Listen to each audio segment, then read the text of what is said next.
السلام علیکم دوستانو.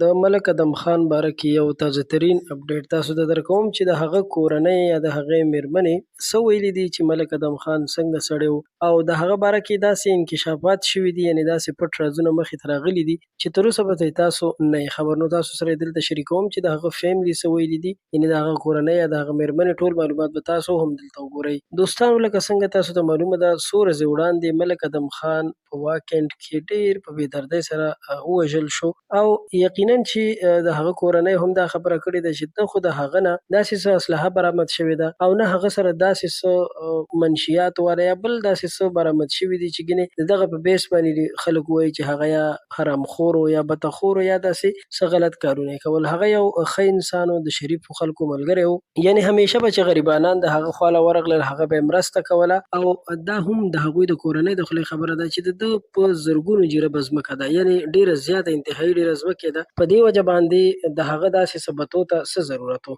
نو قدرمنو، په دې کې هم څه شک نشته چې هغه ډېر زیات مالداره و. بل اړخ ته په سوشل میډیا باندې اوس څه خلک داسې څه تصویرونه، داسې څه ویډیوګانې شیر کوي، زړې زړې ویډیوګانې راخلي او ځینې کسان وایي چې سی سی پي او نه په بدل اخلي یا داسې مختلف قسم خبرې کوي. نو د هغې په باره کې د ادم خان رور یو بیان هم جاری کړی، پکې ویلي دي چې موږ په یو لوی غم کې یو، زموږ کورنۍ په یو داسې غم کې ده چې نه هېرېدونکی غم دی. خو اوس ځینې کسان په سوشل میډیا باندې داسې ویډیوګانې خوروي چې پکې وایي چې ریاست ته چیلنج کوي، نو وایي چې دا بالکل ښه کار نه کوي او د داسې خبرو یا د داسې ویډیوګانو موږ سره څه تعلق نشته. یعنې دوستانو، دا ښکاره خبره ده چې هر چا سره ضد او جنګ کېږي خو ریاست سره نه کېږي. ریاست داسې وي چې ګنې پولیس شو، پوج شو، داسې ادارو سره هېڅکله هم څوک نشي کولی. نو ادم خان دې الله پاک وبخي، یقینا چې هغه یو ښه انسان و. اوس که هغه باندې بدګمانۍ کې هغه وژل شوي یا هر څه چې شوي، خو بس موږ دا څه به ورته دوا کوو. خو تر کومه پورې چې د پښتونخوا خلک دي، نو هر یو کس دا خبره کوي چې هغه یو ډېر ښه انسان و، په هغه باندې ټول خلک خفه دي.